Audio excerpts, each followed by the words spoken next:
बिस्मिल्लाहिर्रहमानिर्रहीम। अस्सलाम वालेकुम। आज 26 जनवरी है और दिन है बुध का। एक हवाले से मैं एतराफ़ करता हूँ कि मियाँ मोहम्मद नवाज शरीफ साहब वाकई तजर्बाकार थे। उनकी फैमिली वाकई तजर्बाकार है, उनकी पार्टी वाकई तजर्बाकार है। और उनकी तजर्बाकारी क्या है? उनकी तजर्बाकारी ये है कि सहाफ़ियों को कैसे साथ रखना है, उनको कैसे नवाजना है। किसी को चेयरमैन पैमरा लगाना है, किसी को चेयरमैन PCB लगाना है, किसी को किसी और शोबे में लगाना है, किसी को जहाज़ों में चक्कर लगवाने हैं। जिसकी जितनी औकात है उसके मुताबिक उसको मैनेज करना है। किसी के कोई रिश्तेदारों को भर्ती करना है, किसी को मियाँ साहब सिर्फ खाने पे बुला लेते थे, या किसी के घर जो है वो टोकरी चली जाती थी। तो उनको पता था कि किसकी क्या कीमत है और किस तरह मैनेज करने को साथ रखना है।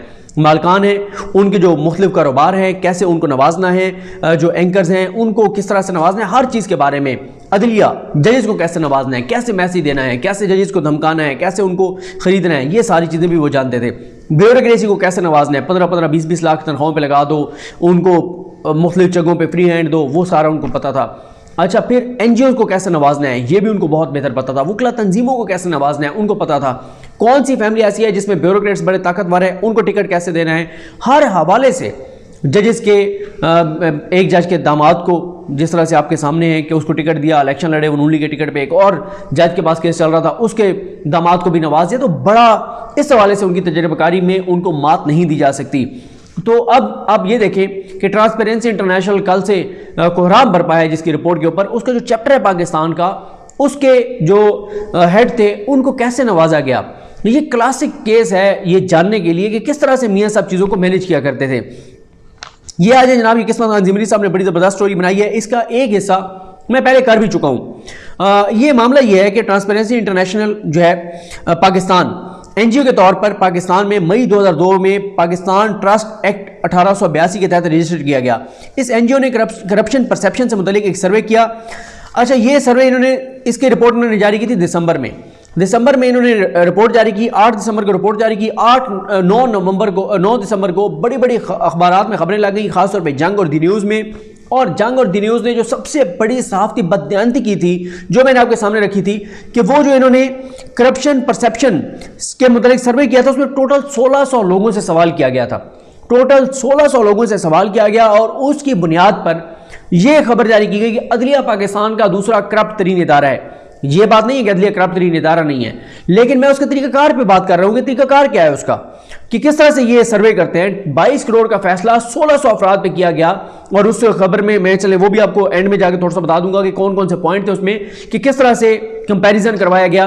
क्योंकि उस वक्त मकसद ये था कि अदलिया से मुराद सुप्रीम कोर्ट को बदनाम करना था, हाई कोर्ट को बदनाम करना था, अदलिया को ब्लैकमेल करना था। इसलिए वो उसको बहुत ज़्यादा जंग और दी न्यूज़ ने उसको कवरेज दी। हालांकि इसमें कोई शक नहीं है, सबसे ज़्यादा करप्शन लोअर जुडिशरी में, डिस्ट्रिक्ट जुडिशरी में बहुत करप्शन है, बहुत लूट मारा है। हाउस इन ऑर्डर करने की जरूरत है। नए चीफ जस्टिस पाकिस्तान उमर बंदयाल साहब के लिए बड़े चैलेंजेस हैं। जो कानून में हुकूमत इस्लाहत लेके आ रही है वो भी काफ़ी इस हवाले से मदद करेंगी। लेकिन 1600 लोगों की बुनियाद पर, और इसमें भी आप देखें 1600 में से 278 अफराद ने कहा कि अदलिया पाकिस्तान का करप्ट तरीन शोबा है। सर्वे में हिस्से लेने वाले 1600 अफराद में से जो 278 हैं, ये 17.4% बनते हैं 1600 का। लेकिन जंग और दी न्यूज़ ने क्या खबर लगाई कि 17.4% पाकिस्तानियों की राय ये है कि अदलिया पाकिस्तान का दूसरा करप्ट तरीन शोबा है।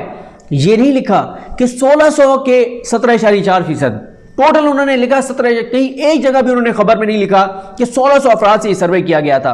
उसके बाद ये मैं जरा तरीकाकार आपको बता रहा हूं कि किस तरह से ये रिपोर्टें बनती हैं। आप एक और चीज देखें, पिछले दिनों में कोई रिपोर्ट आई कि उस्मान बुज़दार सबसे बेहतर वज़ीर आला है। आपने नहीं देखा होगा, मैंने उसके ऊपर कोई ट्वीट किया हो, अपने प्रोग्राम में डिस्कस किया हो, पब्लिक टीवी वाले में, या अपनी वीडियो में जिक्र किया हो, क्योंकि बोगस होते हैं।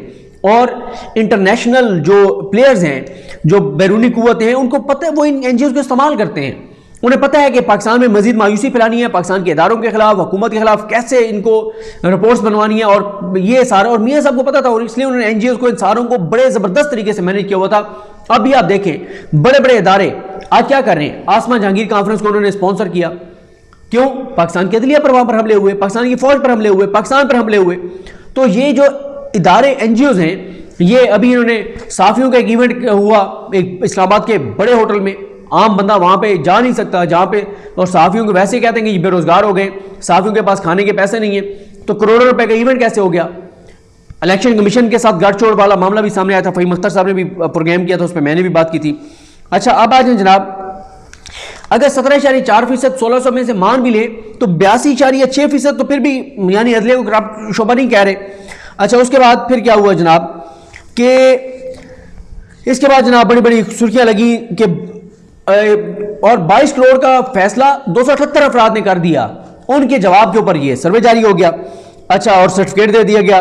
उसके बाद यह है जनाब कि वो जो अदलिया के खिलाफ एक मुहिम चल रही थी, उसमें इस रिपोर्ट ने मीडिया को मुसल्लह कर दिया, हथियारों से कि जी बिल्कुल आप इससे हमला करें अदलिया के ऊपर और एक परसेप्शन आप बनाएं, नए हथियार देकर मुसल्लह कर दिया। अच्छा, आप जनाब ट्रांसपेरेंसी इंटरनेशनल पाकिस्तान की वेबसाइट पर जाएं तो उनकी जानिब से करप्शन के सर्वे से मुतालिक मीडिया की उन रिपोर्ट्स को लगाया गया है जो इस सर्वे की बुनियाद पर शाया हुई थी। मीडिया की इन 14 में से 4 रिपोर्ट्स का ताल्लुक जंग जियो ग्रुप से है। अच्छा, ये वही रिपोर्ट्स हैं जिसमें जंग ग्रुप की जानिब से कहा गया था कि पुलिस और अदलिया मुल्क के करप्ट तरीन इदारे हैं। अच्छा, अब आ जाए क्या इनका झुकाव नून लीग की तरफ है। ये सर्वे ये एनजीओ यानी ये ट्रांसपेरेंसी इंटरनेशनल ने जो करप्शन परसेप्शन से मुतालिक जो सर्वे किया था, ऐसा सर्वे ये एनजीओ माजी में भी कर चुकी है। मगर दिलचस्प बात यह है कि नून लीग के 5 साल दौर 2013 से 2018 के दरमियान एक बार भी ये सर्वे नहीं हुआ। ये कब हुआ? ये जनाब 6 बार हुआ है। 2 बार मुशर्रफ हुकूमत में साल 2002-2006 में, 3 बार पीपल्स पार्टी की हुकूमत में 2009, 2010, 2011 में, और एक बार इस हुकूमत के दौर में यानी 2021 में। ये जो सर्वे था करप्शन परसेप्शन से मुतालिक सर्वे। अच्छा, अब आ जाइए मियां साहब के दौर में क्यों नहीं हुआ था? मियां साहब ने इनको कैसे मैनेज किया था? मियां साहब ने ऐसे मैनेज किया था कि मियां साहब ने इनको प्राइम मिनिस्टर ऑफिस में ला के बिठा दिया था और इन पे अच्छा, एक और भी इल्ज़ाम है इनके ऊपर, ये आदिल गिलानी साहब के ऊपर, कि इनकी जो पीपल्स पार्टी के दौर में जो करप्शन के हवाले से रिपोर्ट्स थी उस पर मियां साहब बड़ी बड़ी प्रेस कॉन्फ्रेंसेस करते थे, बड़ा उन्होंने जलसों में इस्तेमाल किया।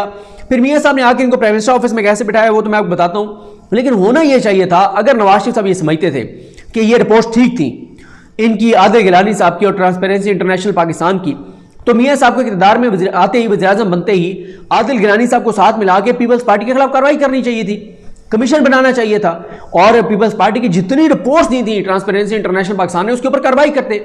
एक चीज के ऊपर भी मियां साहब ने कार्रवाई नहीं की, बल्कि उन्होंने इनको प्राइम मिनिस्टर ऑफिस में बिठा दिया ताकि ये उनके खिलाफ रिपोर्ट्स ना दें। और किया इन्होंने क्या? इन्होंने ये किया जनाब। अच्छा, ये भी देख लेंगे पीपल्स पार्टी के दौर में जो आखिरी सर्वे हुआ था 2011 में, और साल 2010 के सर्वे के वक्त ट्रांसपेरेंसी के चेयरमैन सैयद आदिल गिलानी थे। उसके बाद आज जनाब 2015 में यह हुआ कि नवाज शरीफ साहब की हुकूमत ने यह कहा कि उनको जनाब कोई ना कंसल्टेंट चाहिए। अच्छा, इस हवाले से जो दी न्यूज़ की खबर है, जो इनका पसंदीदा अखबार है कि वो सच बोलता है, दी न्यूज़ की खबर के मुताबिक 2015 में नवाज शरीफ हुकूमत ने ट्रांसपेरेंसी इंटरनेशनल पाकिस्तान से कंसल्टेंट मांगे। ये कंसल्टेंट पीएम इंस्पेक्शन कमीशन के लिए मांगे गए। ट्रांसपेरेंसी इंटरनेशनल ने अपने इदारे के सैयद आदिल गिलानी को पीएम इंस्पेक्शन कमीशन के बतौर कंसल्टेंट के तौर पर दे दिया और सैयद आदिल गिलानी ने दी न्यूज़ को बताया कि उन्हें 2 बरस के लिए कॉन्ट्रैक्ट पर एजाजी बुनियादों पर तैनात किया गया है, लेकिन उस कॉन्ट्रैक्ट के मुताबिक उन्हें ड्राइवर समेत सरकारी गाड़ी दी गई और कहा कि ये मिलेगी, फ़िज़ाई टिकट्स मिलेंगे, दीगर अलाउंसेस मिलेंगे और पीएम सेक्रेटरीट में उन्हें स्टाफ दिया जाएगा। और दस्तावेजात के मुताबिक सैयद आदिल गिलानी को दी जाने वाली दीगर सहूलियात में उन्हें पंजाब हाउस इस्लामाबाद में क़याम की सहूलत भी दी गई। तो यूँ जनाब मियाँ साहब ने इनको ओहदे और नौकरी से नवाज दिया और अवाम के टैक्स के पैसों से ये मरात और मज़े लेते रहे सारी चीज़ों के, और उसका कोई करप्शन का मसला नहीं था। लंदन में जायदादें, ये वो, बाहर पैसा, शहबाज शरीफ साहब के 2008 से 2018 के दरमियान कैसे असासे बढ़े, कोई रिपोर्ट नहीं है। नवाज शरीफ के बच्चों के कैसे असासे बढ़े, कोई रिपोर्ट नहीं है। उनके दामाद जो है उनके पैसे, कोई रिपोर्ट नहीं है। और इसमें मियाँ साहब ने बहरहाल इनको एक सरकारी ओहदा दे दिया और जब इनको दिया गया आदिल गिलानी साहब को, तो उस वक्त वो ट्रांसपेरेंसी इंटरनेशनल के मुशीर थे और माजी में वो बतौर चेयरमैन जो हैं वो ट्रांसपेरेंसी इंटरनेशनल के बतौर चेयरमैन वो पीपल्स पार्टी की हुकूमत के खिलाफ जो है वो कई रिपोर्ट्स जो हैं वो दे चुके थे, जिसका नून लीग को फायदा भी हुआ। अब आ जाए जनाब आदिल गिलानी साहब। 2016 के आखिर में नवाज शरीफ हुकूमत ने ट्रांसपेरेंसी इंटरनेशनल के सैयद आदिल गिलानी को मजीद नवाजने का फैसला किया। उन्हें बगैर किसी सफारती तजर्बे के सर्बिया में पाकिस्तान का सफीर लगाने का फैसला किया गया। साल 2017 में सैयद आदिल गिलानी को सर्बिया में पाकिस्तान का सफीर लगा दिया गया। सैयद आदिल गिलानी को इसलिए नवाजा गया कि वो पीपल्स पार्टी के खिलाफ रिपोर्ट्स देते थे और नवाज शरीफ साहब के दौर में उन्होंने कोई जो है वो रिपोर्ट जारी नहीं की थी। मैं जो आपको बता चुका हूँ कि 1600 अफराद से जो इन्होंने जो सर्वे किया था जिसको बड़ा जंग ग्रुप ने भी हाइप दी थी, उसमें ज़रा मैं, अगर तो आप मेरी पुरानी वीडियो सुन चुके हैं तो आपको आगे जो है वो इस गुफ्तगू को सुनने की ज़रूरत नहीं है, क्योंकि मैं उस वीडियो में मुकम्मल तौर पर आगाह कर चुका था कि इन्होंने कैसे जो है उस वक्त ये गेम डाली थी।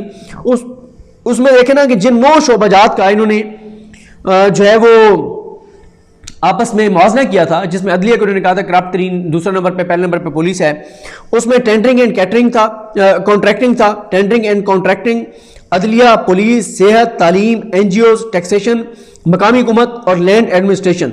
और टोटल 1600 अफराद जो है उनसे सर्वे किया गया। उसमें से 662 अफराद ने पुलिस का कहा और 278 अफराद ने अदलिया का कहा और 165 अफराद ने टेंडरिंग एंड कॉन्ट्रैक्टिंग का कहा। सेहत के शोबे के हवाले से 120 लोगों ने कहा, लैंड एडमिनिस्ट्रेशन के हवाले से 119 ने कहा, 88 अफराद ने लोकल गवर्नमेंट के हवाले से कहा, 80 ने तालीम के हवाले से कहा और 73 ने टैक्सेशन के हवाले से कहा और एनजीओ के हवाले से सिर्फ 15 अफराद ने कहा। तो ये इनका टोटल जनाब ये था कि इसके साथ MCQs पूछे गए थे और हर सूबे से 4 शहरों या 4 कस्बों का जो है वो इंतखाब किया गया और इस तरह से ये रिपोर्ट दी गई थी। तो ये जनाब आपके सामने है कि किस तरह से ये सर्वे होते हैं, इनमें कोई हकीकत नहीं होती। अगर कोई उस्मान बुज़दार साहब के हक़ में आता है तो वो भी झूठ है, और अगर कोई इस तरह का सर्वे आता है जो कि ये इनके अपने मकासद होते हैं, आप देख लें कि वो जो भारत की NGOs और वो सारा डिसइंफो लैब ने जो सारा कुछ एक्सपोज किया था, उसमें क्या हो रहा था। भारत ने बहुत सी फेक NGOs बनाई हुई थी, वो क्या करती थी, पाकिस्तान के खिलाफ रिपोर्ट्स देती थी, वो इंटरनेशनल फोरम्स के पास जाती थी। इंटरनेशनल फोरम जब ये देखते थे कि यार 50 NGOs पाकिस्तान के खिलाफ रिपोर्ट दे रही है तो बड़ी को पाकिस्तान में बहुत तबाही और बर्बादी आ गई है, तो वो बाद में बताया वो सारी फेक थी। तो इस तरह से ये मकासद होते हैं, इसके बड़े लंबे चौड़े मकासद होते हैं। बाकी करप्शन की अगर आप कहते हैं कि परसेप्शन है पाकिस्तान में, बिल्कुल है। परसेप्शन की बुनियाद पे ये सारी चीज़ें हो रही हैं और करप्शन और एहतसाब के बाद परसेप्शन, तो सबसे बड़ी वजह तो यही है कि सज़ा याफ्ता मुजरिम लंदन में बैठा हुआ है, उसको भगाने में इसी मीडिया का किरदार है, अदालतों का किरदार है। एक TT वाला शहबाज शरीफ का फैसला नहीं हो रहा, नैब के केसेस का फैसला नहीं होता, वो तो है वो इन्हीं की वजह से है। जिनके हक में ये रिपोर्ट इस्तेमाल हो रही है, जिनके हक में ये लोग हैं, उन्हीं की वजह से पाकिस्तान में ये परसेप्शन है लोगों का कि इंसाफ नहीं होता, अदालतें फैसले नहीं करती। लेकिन ट्रांसपेरेंसी इंटरनेशनल पाकिस्तान के चैप्टर के हवाले से बाकी मीडिया ने भी वो रिपोर्ट किया, आपने देखा कि उनके दफ्तर में जो वो गए, ये सारी चीज़ें, तो ये सारी चीज़ें आपके सामने। मुझे अपनी दुआ में याद रखें। अल्लाह करीम हम सब का हामी नासरो। अल्लाह हाफ़िज़।